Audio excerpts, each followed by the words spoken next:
Your message holds the power to impact those who need it most profoundly.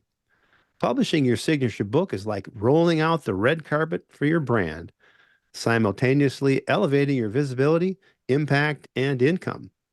Learn why publishing a book sets you apart from the business and competition, establishing you as a thought leader in your industry.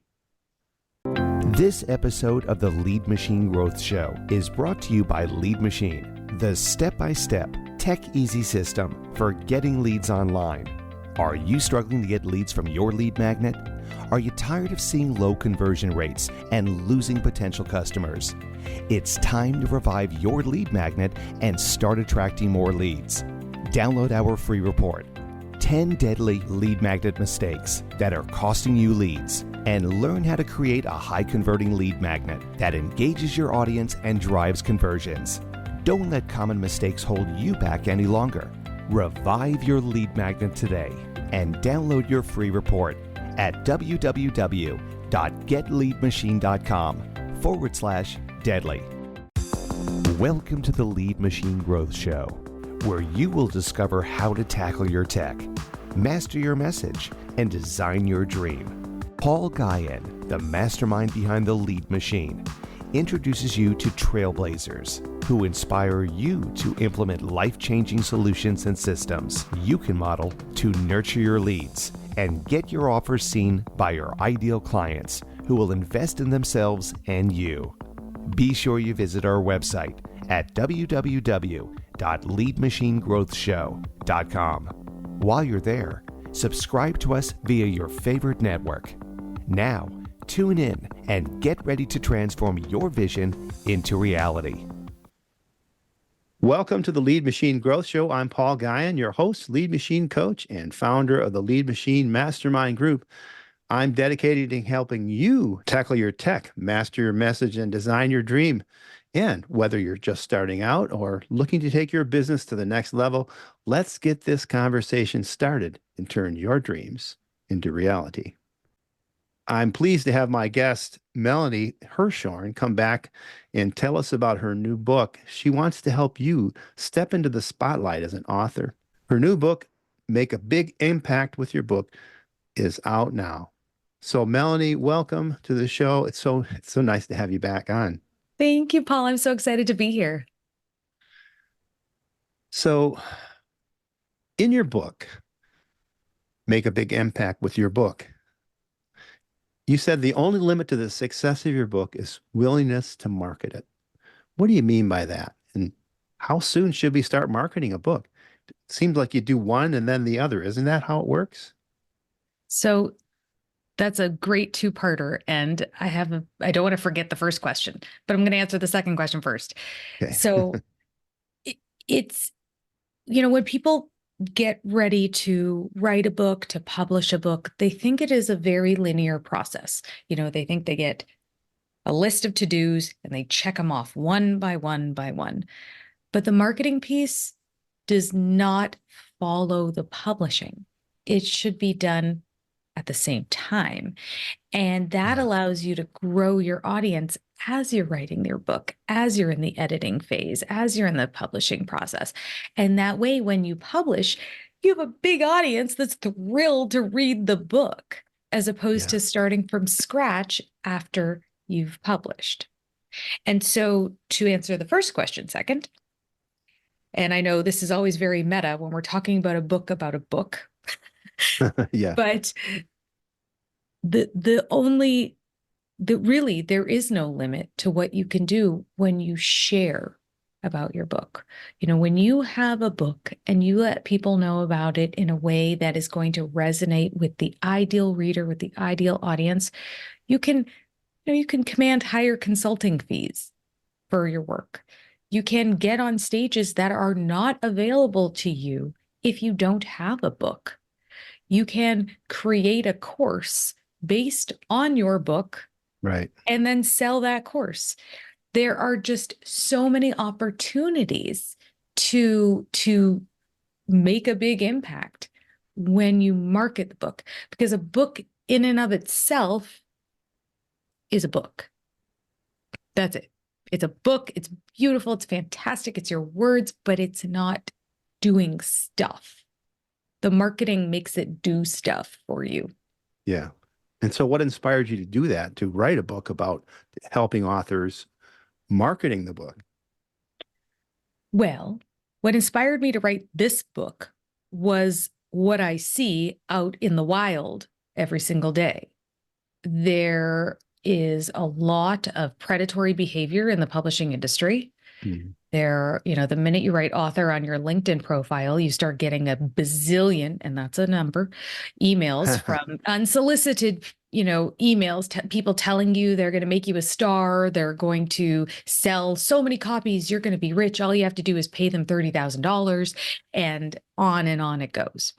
So I wanted to arm new authors with the tools and the strategies to really make a difference with their book, the stuff that actually works, not the, hey, why don't you do some Facebook and Amazon ads, but you don't have a marketing foundation, so you're just throwing good money out the window because nobody's going to buy the book, because when they go and look at your, at your profiles or at your website, they don't know what you're selling.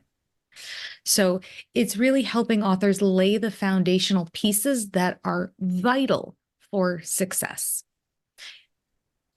Right. And in your book on page 76 through 79, you told a story about an author who got major publicity, but poorly aligned their messaging and barely sold any books, which is related. That's why I jumped to that question.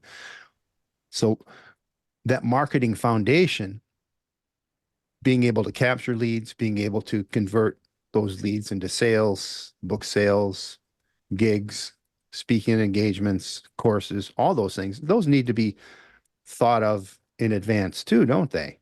Yeah, absolutely. And at the time, Paul, I was just sitting there kind of like a deer in headlights, listening to this woman talk and knowing that I could help her and wondering why she didn't want help.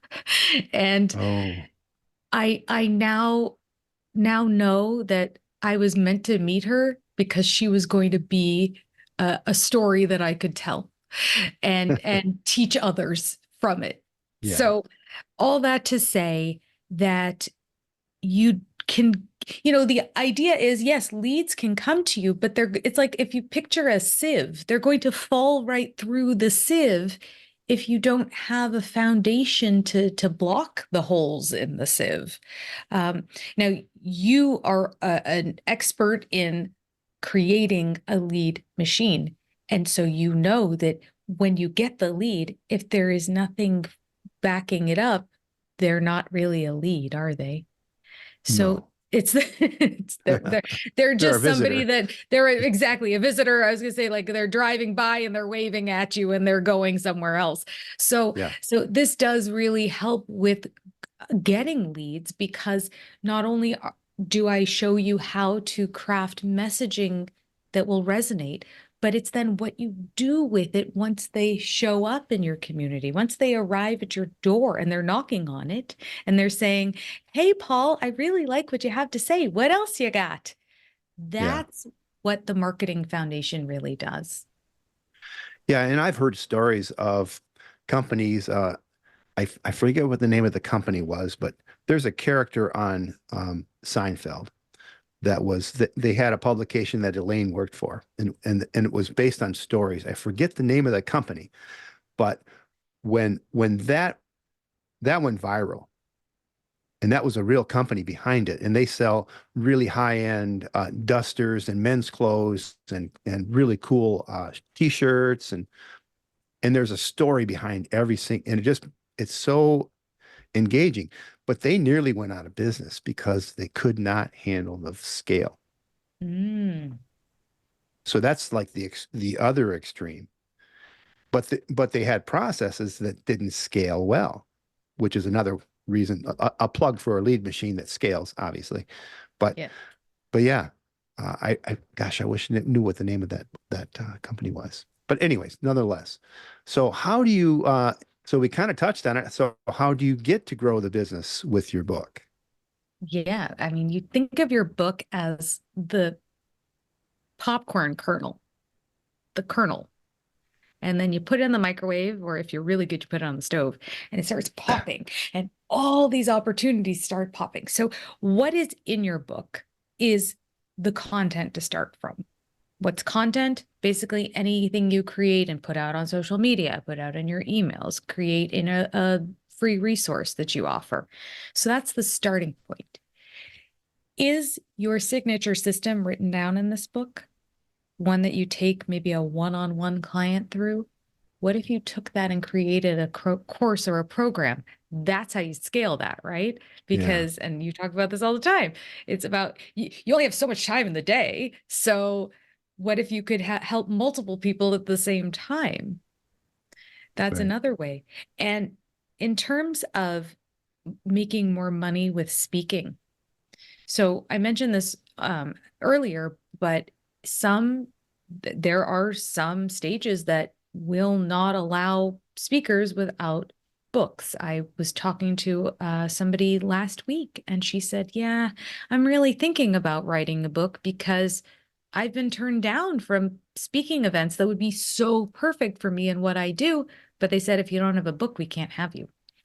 And I said, that's so interesting. Tell me more. And she said, well, they said they wanted me to be able to sell it at the back of the room. They wanted to be able to buy copies so that they could hand them out to all the attendees, and they couldn't. So that's another way to make money with your book. Wow. And then there's also the higher consulting fees. There's a story a publisher told me once about how she had a client who only published 12 books. That's it. She sent them to her ideal clients. And they signed with her. So she made lots and lots of money from publishing 12 physical copies. Wow. Yeah. And see, that's the thing. Leveraging that as part of your funnel, part of your lead funnel is the perfect way. And you've already, like you said, you've already built a course. You've already have a signature program. You can lead people. You can have a mastermind group that discusses. This week, we're going to discuss chapter 3.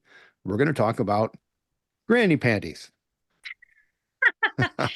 Now, we probably should warn your listener that yes. You didn't just pull that out of the thin air. No, on page 49 in the book, you mentioned granny panties. And the last time you were on the show, you mentioned that too. And I laughed and explains, tell us the story. Sure. Well, I say that for shock value only because it's memorable, and what it's trying to get you to remember is really not exciting. So I say that in book marketing, consistency is like granny panties, because it works. You put it on, it does the job, but it's not sexy. So it's not something, when people are like, ooh, marketing, it's so shiny and fun. And then they're like, what do you mean I have to post on Instagram every day? That's not exciting. So, but the truth is that those who are consistent, those who keep showing up for their audience, those are the people who reap the rewards. Yeah. Yeah. I laughed the first time I heard it. But not the second time. No. I said, oh, she got that in the book. That was pretty funny. Did. Yeah, yeah. So what kind of messaging tips the scales for selling books and brand visibility and getting clients? Okay. So let's just start by saying you will not, unless you are J.K. Rowling or Stephen King, you're not going to get rich on book sales. So let's just say that out loud, get it out of the way. So in terms of messaging, what your ideal reader wants to hear from you is what you want to be saying to them.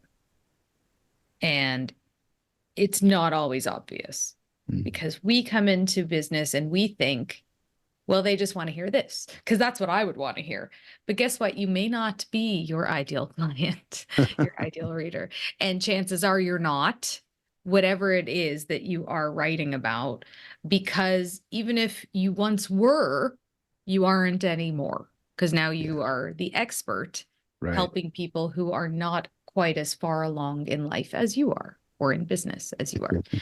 So how do you know what to say? Right?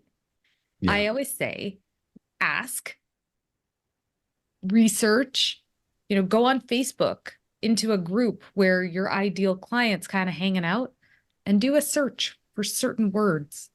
Type in the word help and see what people are asking for help on and Oh, use that's a their good tip. words. I have a file with words from every sales call I've ever conducted. And all the file says is words like overwhelmed, because Yeah. I'm remembering what are the words that people are saying to me. That's another thing you can do. Any sales call you hold, take a note of the pain points that people are using, the words that they're saying, things that are upsetting them. My number one is overwhelmed. Other people say that um, they they just don't. They want to get their ducks in a row, so that you'll start to see patterns. So that's another way to know what the messaging can be. And then also tell stories. Because even if you're not using their exact words, if you share a story, that's going to resonate with them Yeah. way more than if you're just giving them, a to-do list or a how-to list.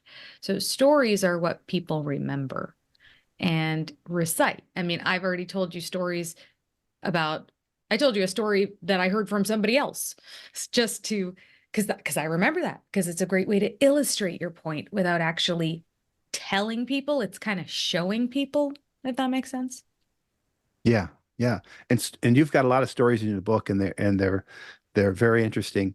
You told me on the last time you were on, you told me a show about or a story about you had opened your garage door and you saw this animal that was kind of scary.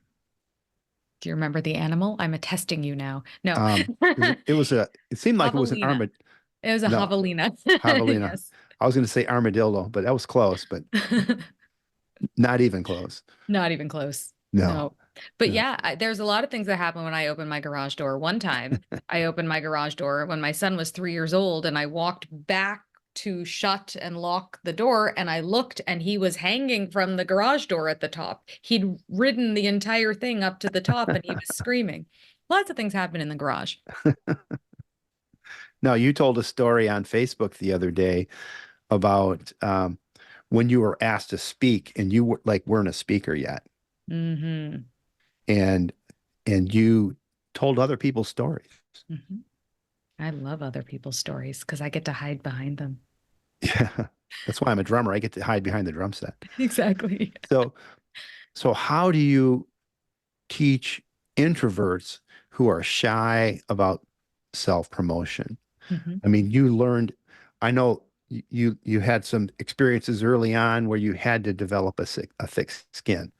And so, you've probably been there and felt what they're feeling. So what do you tell them? It's not about you, it's about your mission.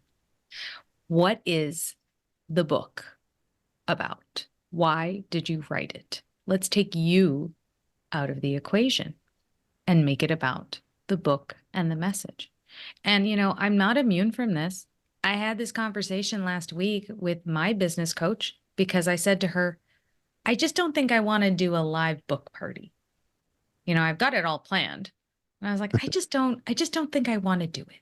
And she said, why? And I said, well, I already did a virtual party and it's really not all about me. And then I feel kind of, oh, I'm celebrating myself. And she stopped me and she said, is it about you or can you help authors with this book? And I went, okay, yes. Now you're throwing my words back at me. Yes. So Did it that's what work? it's, yes, it did. And every time I start thinking, oh no, I remind myself, no, this is about what my book can do for others. And so let me remind you, whoever you are, if you have a book or you have an idea, what can your book do to help others? Because that's really what this is about. It's not about us, the author, even though, we call it author marketing. It's really about the message that we're sharing, that our goal to change the world in our small way. Yeah, and I think Zig Ziglar was the one who said the more people that you can help get what they need, you'll get what you need. And that might have been P.T. Barnum, but I know Zig said it too. Yeah. So, what is one key lesson that you hope readers are going to get out of your book? That they can do it. That they have the power, that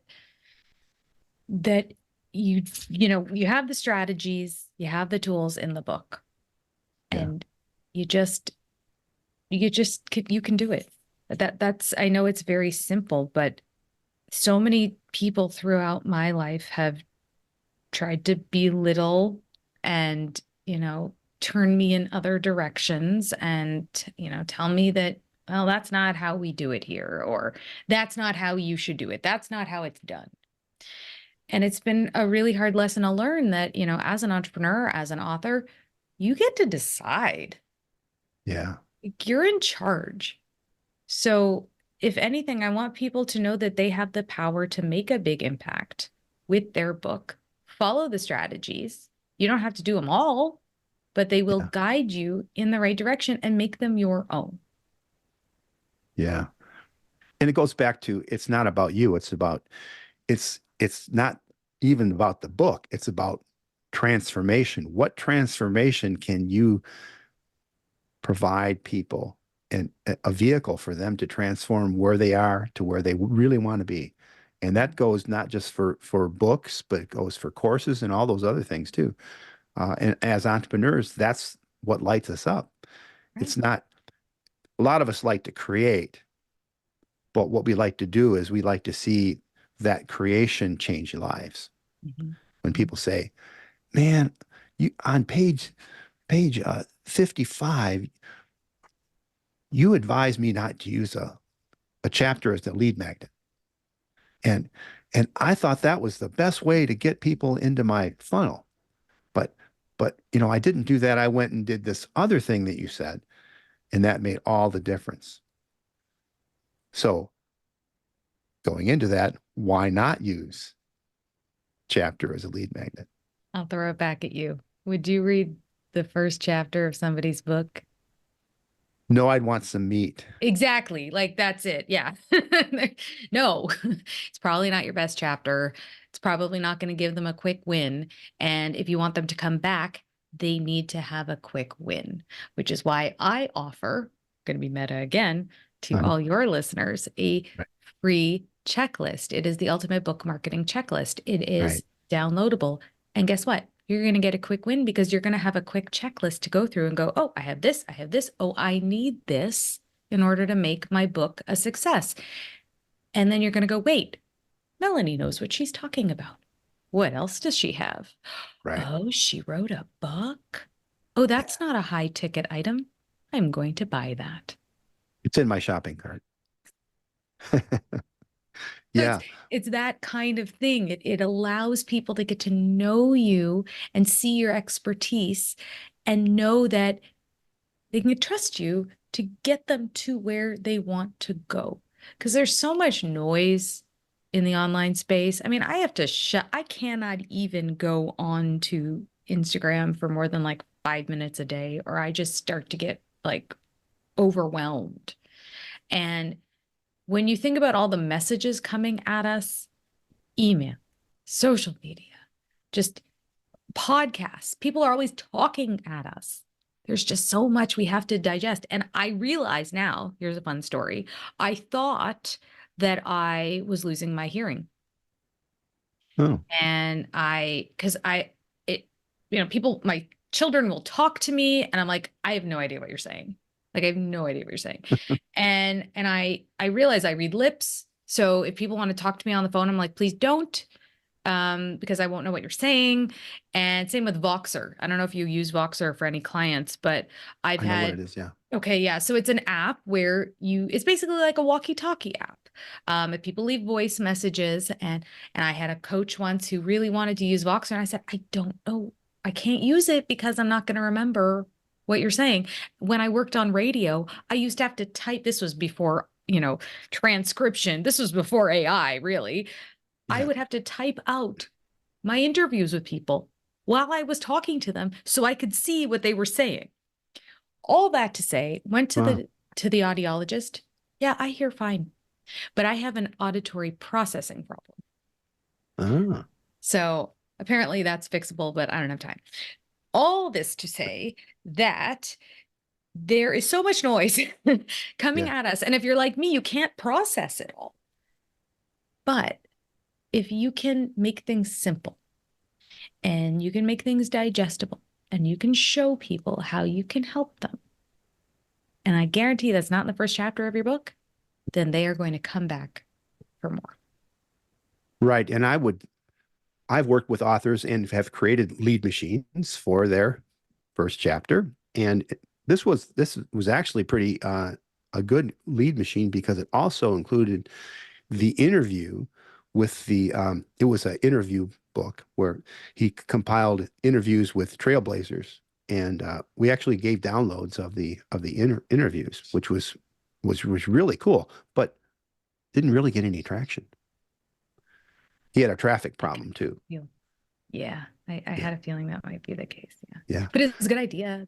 But it's a good idea. But yeah, a checklist is fabulous so that you can get some meat. Like I said, you want to have some meat. You want to have some that's actionable. You want to have something uh, that can be consumed quickly, that shows your value, that they can just read it in 5 minutes and go, yep, I like number 4 is one I'm going to go and I think I'm going to start following her because she knows what she's doing. And that's really all Exactly. you want. Right. And all that anyone is thinking about is what's in it for me. So if you are giving them something that's going to do something for them, they're going to be excited. But if you're making them read, my daughter said this to me last night, and I have said this before too. The only thing you can do when you're reading a book is read the book. And she was complaining because she wanted to do other things while she was reading her book for school. But it's true. So a quick win, a quick checklist, something, a quiz, anything that is a resource, a free resource, a lead magnet, they can do things at the same time. But if you're forcing them to sit and read an entire chapter of your book and they don't know who you are, that's asking a lot. That is a We are lot. a generation, all of us, whatever age we are, we're all the same generation where we do several things at the same time all the time. Yeah. Nobody watches TV just watching it like this. There's a phone, there's a computer, there's food, there's whatever. Yeah. So just remember that. That's why. Right. Okay. One of the things that you told me last time was you have trouble committing to titles and naming things. So how on earth did you write a book and arrive at this title? And how many titles did you have before you arrived at this one? So I love this question. You know me so well. So I started with one title and I was like, oh, I hate that. And then I started with another title. Oh, I hate that too. And I realized that it wasn't about me at all. And I had to figure out what the transformation Yeah. of this book was going to be. And I got to tell you, when I came up with make a big impact with your book, author marketing strategies for long-term success, I went, it's not cute. It's not catchy. It's not clever, but it works. It's And clear. so thank you. It's clear. And I stuck with it. It's funny that you said that you asked this question because this morning when I was trying to wake up, I kept thinking about how I always like to do things that are clever, but clever doesn't work. No. It doesn't work. And when people are like, oh, I made this cutesy name, isn't it great? I'm like, it's great, but it's not going to work. And I speak from experience with my former business where I lost business because people were offended by the name. Oh, I And want to know what the name of that thing oh, was. sure. Yeah. Okay. So it was a breastfeeding clothing company. And I was a breastfeeding mom for 3 years. So I called it Utterly Hot Mama because it was a play on words of utterly hot and Hmm. utterly hot. And so some people loved it. And Nordstrom was totally cool selling my clothes. But then there were boutiques that were like, oh no, we're not going to touch this because people are really offended. And this was before you know, movements that are in existence now. This was, 10 Yeah. years ago. Yeah. It would the movements going on now, it would have never No. mind. But anyway, so it's really important to pick something that is not clever and pick something that is clear. And Clear. so it took me, 2.5 years to come up with a title, to be honest. Yeah, but while you were doing it, you were writing the book. Oh, yes, yes. A lot of times you have to write something before you can really get a good title. Yeah. And so once you know what the impact and the outcome, the result of the book or whatever it is you're doing, it makes it a lot easier. But you can give it a working title and say, "Oh, I hate that title," but you still can work on it. Just don't As get it much. tattooed anywhere because you'll regret it. No. So on page 80, you tell a story about a client that you help with a one sheet and getting booked on podcasts. And I know that I have a lot of podcasters in my audience. I'm a podcaster, Mm-hmm. and authors who are promoting their books ought to be on podcasts Absolutely. because podcast hosts are always looking for guests. Always, always, always. But they want to have the right guest, and they want to know that their audience is my audience and your audience are similar, that I can help your audience. So, Right. And not only that, they want to know that you're a real expert, and what better way to show them than to have a book. right. So tell us that story and what is a one sheet? Why should we have one? What should you include in it? Okay. So a one sheet can also be called a speaker sheet. And what it is, it's a pretty thing that you can make in Canva. If you're familiar with Canva, it's a Oh, I love graphic. Canva. Me too. I've never met somebody that said I hate Canva. I don't know I people. have some people who hate it. Really? Oh, Yeah. okay. Well, they should hire somebody on Fiverr or Yeah. a graphic designer who can do it for you. But the elements of a speaker sheet or a one sheet are really, it's really like your beautiful resume to let people know what transformation that you will offer their listener. So you can say, your listeners will learn X, Y, and Z. Include your biography, not, 12 pages, maybe like 2 paragraphs, a quick thing that somebody can read when they're introducing you, kind of like you did, Paul, when you were introducing me. Yeah. Sample questions are always really helpful because, when somebody doesn't know you and they might not have time to write down the questions, and if you give them a starting point, then they can riff off those. Sample topics are great because then you can offer them ideas of what the show could be about, what the title could be, and examples of podcasts you've already been on. If you haven't been on them, that's okay. Maybe you've done some speaking events. You can give those examples as well. A clear, like really great photo of you, nothing blurry, and your contact information. But really, what matters most is, I think, the pitch. What you say to somebody. Hi, Paul, I would really love the opportunity to be a guest on the Lead Growth Machine. I've listened to a number of your shows, and I love the way you ask questions, your interviews with, and then you can name the guest. You could say, they gave great insight. Here's why I think I could make a great addition as a guest on your podcast. And, create a relationship. I think that overall, there's this, I don't know, belief system where people think that if you just throw it out there, then it's going to come back to you. But we need to create relationships. You can't just reach out to Paul, who's never heard of you before, and expect Paul to drop everything and bring you on as a guest. I mean, let's say you're offering to the wrong kind of thing. Paul, my time. Maybe Paul doesn't have guests on his show. So why are you pitching him at all? So Right. you have to do your research. And what if you left Paul a 5-star review on the Lead Machine Growth Show? What if you did that? What if you left him a 5-star review and you sent that and you said, look, I left you a 5-star review. I would love the opportunity to be on your podcast, which, by the way, I think we should all leave you 5-star reviews because this is a wonderful, informative podcast. Oh, thank you. Thank you. Okay. So that was a clinic. I really like the pitch part.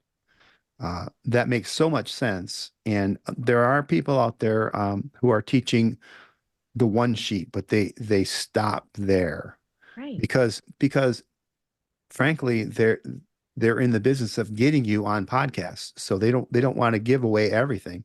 Right. But that's it. So do you think that podcasting and being guest on podcasts is a great way to get visibility for your book?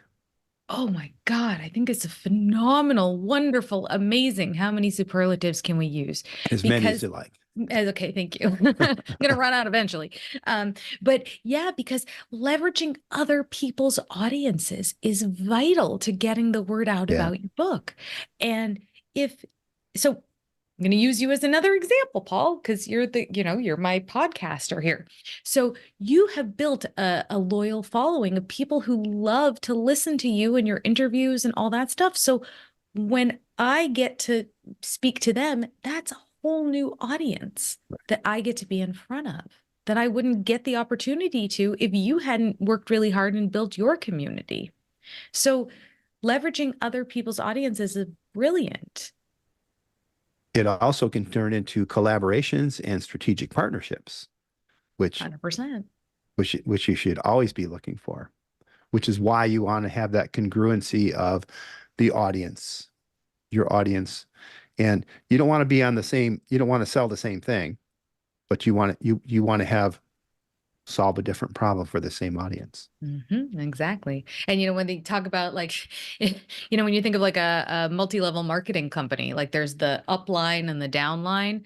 When you're trying to think about who would be a good collaborator, it's like, let's say everybody helps firefighters. I don't know why that just came to the top of my head. So it's like, who is going to train the firefighter is somebody different than the person who clothes the firefighter versus the person who maybe makes food for the firefighter, whatever. So, and you could all collaborate because you all do different things at different points in the firefighter process. Yeah. I don't know that that was a great example, but Well, it's a good, and they might have specific nutrition requirements. They have to have food that they can make quickly and eat and consume quickly because they're on the run. They have specific requirements for getting fit, staying fit, and all those things. Yeah, so there you go. There's a Okay. whole ecosystem of things. Thanks for taking that metaphor and running Yeah, with it. there you go. So content marketing has changed so much in the past years. Oh, How yeah. do authors adapt, and what platforms should they be on? Ah, I know that's a loaded question. yes. So, what platform is your ideal reader on? That's the platform I would like you to go onto. If you hate that platform and it makes you itchy and gives you hives, then don't do it. Because social media should be enjoyable at least, or not like awful. You can create a vibrant life and a vibrant business without social media. It is not, I think people think, well, you just, you post your book and then people buy it. I'm like, that's No, they not don't. exactly how it works. So for me, for example, I love LinkedIn and I love being on LinkedIn and I love Facebook and Instagram is part of Facebook. So those are the three that I really hang out the most on. But, maybe, I'm working with a cookbook author right now and Pinterest is a very important place for her to be. And she's done a phenomenal job. Oh my gosh. It's really hard to read her cookbook because all I want to do is eat it. And that's not professional. So, but also, if you have a business that is really important to be on TikTok because you're selling to, Gen Z, you got to be on TikTok. But then again, if you hate TikTok, try selling to their parents. Where are their parents? On Instagram. So you kind of have to go, it's a case by case basis. And all that to say, you really should get good at the platform you choose because each platform has certain nuances. LinkedIn, for example, it's got LinkedIn newsletters. You should use that if LinkedIn is your place. But Yeah. if your people are not on LinkedIn, it's okay not to go on there. I give you full permission. Yeah. And just to extend that, if you have clients who are potentially on TikTok and you hate TikTok, but you have kids, teach them how to market and how they already know how to use TikTok. Give them the content and have them run with it, or Exactly. hire a VA or some such thing. Mhm. Because you got to fish in the pond where your fish are swimming, Yes. right? Right. Mhm. So uh, we're getting close to the top of our time together. Do you have a few more minutes? Do you have a hard break here? I do. No, I have time. Okay, good. If you could give only one piece of marketing advice to a new author, what would it be? You are your best marketer. So talk about your book and don't feel bad about it. And when you talk about it, I guess this is more than one piece of advice, but if you talk about it, when you talk about it, don't say, I wrote a book. Tell people why they should read it. Right. And why should people read this book that you just expertly written? This one, no. Yeah. Oh, that whole thing. No, why people should read it is that if they have an idea for a book that they really want to get out in the world, this is going to give them the tools and the strategies to make it possible. And if they have written a book and they've given up hope that they didn't get traction and they never will again, this book will hopefully reignite the fire and give them the tools and strategies to say, you know what? I can get traction for this book, even if it came out a year ago. It's okay because books don't fall off a cliff. They still exist. Right. And you can always relaunch your book Absolutely. if you've got one, relaunch it. Yeah, Add a few totally. pages. Yeah. Change the cover. And make sure in the book there's places that people can get additional resources, like your Mm-hmm. checklist, right? Mm-hmm. I'm Exactly. guessing that's in the book too, right? It is. It's in the book, and I also have a whole extra section for people who have purchased the book to go and get, extra gushy, yummy, great things that they can, enhance their marketing. Yeah. And did you start a community around it also? Or is that just part of your launch team, or how did that work? So my community is my community. They're all amazing, Yeah. authors and soon to be authors. So I didn't create a whole thing around it, but you certainly can. That's a beautiful way to create excitement around a book. And, I think that if it were more of a movement type thing, then Yeah. that would be, great. Like everybody what's a good example of, Miracle Morning. Hal right. Elrod's Miracle Morning. Right. Or I was going to say Lady Gaga and her Yeah. and her people. Yeah. Whatever the movement is, definitely create a community around that. Give people a name. People love to belong. Yeah. Yeah. Do you have names for your people? No. No. No, it would be too much commitment to name it. You walked right into that one. I did. But like I guess Swifties, Taylor Swift Swifties, Yeah. that makes sense, but I don't know. I think somebody else would have to name it. Yeah, I think so. A Yeah. fan club. Fan club, yeah. Yeah, and definitely reach out to Melanie and get her book. It's on Amazon. It's probably where all bookstores. Use your local bookstore and wherever books are sold. I'm guessing. Definitely. It's Amazon, Barnes and Noble. This is all online. But if you'd like it to be in your local bookstore, just ask for it and they can easily bring it to you. Right, right, right. Okay, well, it's been a pleasure to have you again on the show. Thank you so much. We had to reschedule, and I'm glad that we were able to do it quickly. Um, as we wrap up with your final words, Melanie, what are three things that our listeners can do today to put these ideas into action? Okay. Number one is make a list. Make a list of what you remember, the thing that stuck out to you today, your biggest takeaway. Number two, think of a way that you can implement that and put it in your calendar so that you actually have it there. And then number Ah, three, is to dream a little bit, dream around it. Think about what would be the best possible outcome, and then do it. Like that. Great. And you can pick up Melanie's ultimate book marketing checklist at vipbookmarketing.com/checklist. That's vipbookmarketing.com/checklist. Is that right? That's right. Okay. And so remember, faith and action go hand in hand. So put the pedal to the metal. And until next time on the Lead Machine Growth Show, I'm Paul Guyan and Melanie Herschorn. It's been a pleasure having you. Thank you. Thank you so much.